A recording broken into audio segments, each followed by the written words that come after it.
verdade, eu comecei como tradutora de manual técnico. Nada glamouroso, nada ligado àquilo que eu queria fazer na área de publicidade. Mas aquilo ali foi uma porta de entrada para a empresa em que depois eu vinha a ser efetivada e, de fato, comecei a trabalhar na área de comunicação da empresa. Então, todo início, a maioria das vezes, né, a entrada no mercado de trabalho não é tão glamourosa assim e a gente acaba passando por algumas áreas e atividades que às vezes até desanimam a gente, mas se a gente tiver perseverança e entender que aquilo pode ser só uma fase, uma porta de entrada para a gente chegar onde a gente quer, fica mais fácil. Encontrei desafios como mulher o tempo todo, até hoje. Mas a diferença é que naquela época a gente não tinha percepção sobre isso. O maior desafio que hoje eu entendo foi eu ter tido de me masculinizar.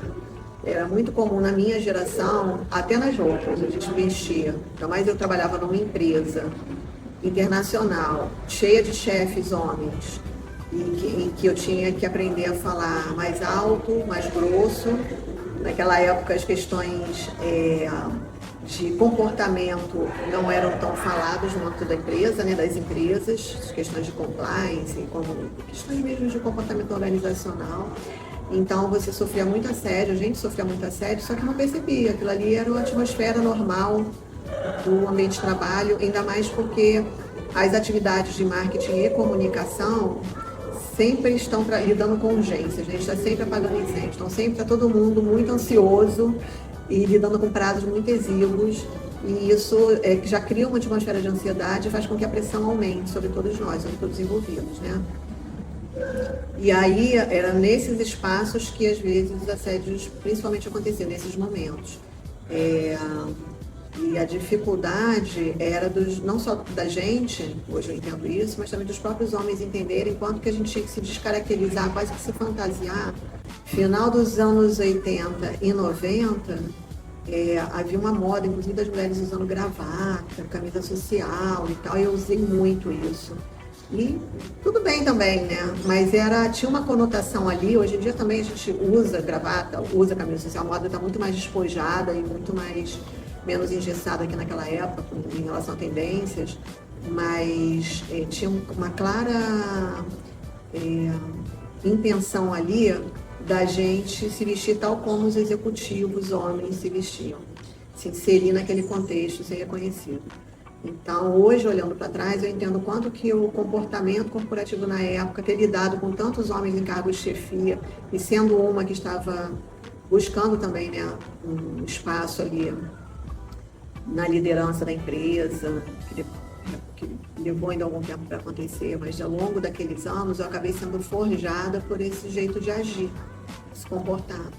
Então, hoje, olhando para trás, eu entendo que pelo menos a gente tem mais consciência sobre isso, percebe melhor quando isso está acontecendo. Não totalmente, nem sempre, às vezes demora a cair a ficha, mas percebe melhor.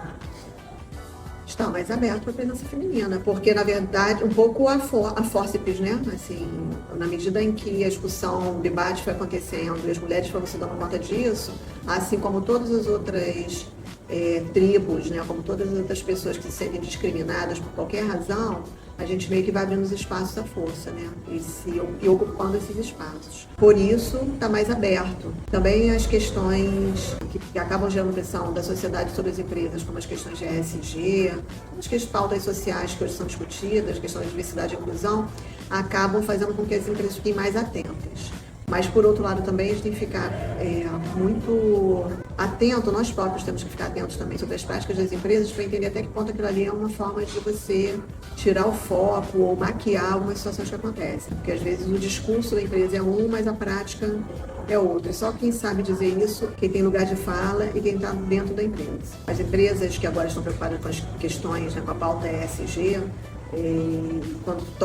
quando a gente toca na questão do social, um ponto que vem sendo muito discutido nessa pauta ESG, ou uma evidência muito forte de como é a cultura da empresa, se ela é muito masculina ainda, se é muito convencional, é você olhar o conselho diretivo. Então, você consegue por ali, pelo board, você vê quem são os tomadores de decisão da empresa e como está essa representatividade. Se não tiverem negros, gays, trans, mulheres e tal, compondo esse board de forma igualitária, porque isso já diz muito sobre a empresa. preservem sua identidade, entendam o jogo a ser jogado, não ultrapassem seus limites pessoais, entendendo quais são eles. Preciso me trajar de determinada forma para andar em determinado espaço, até onde eu gostaria de ir, até onde isso não me violenta. Preciso entender como me comportar em determinados espaços? Sim, estamos vivendo em sociedade. Então, nós temos que respeitar as regras daqueles espaços, mas a gente pode também escolher não estar neles ou não participar deles. Ou participar fazendo oposição a eles. Mas tem que entender também que talvez tenha um preço a se pagar em determinadas situações. Então, sempre entender o contexto, fazer a leitura do contexto, buscar entender quem você é, que pode levar uma vida inteira, e quais são seus limites.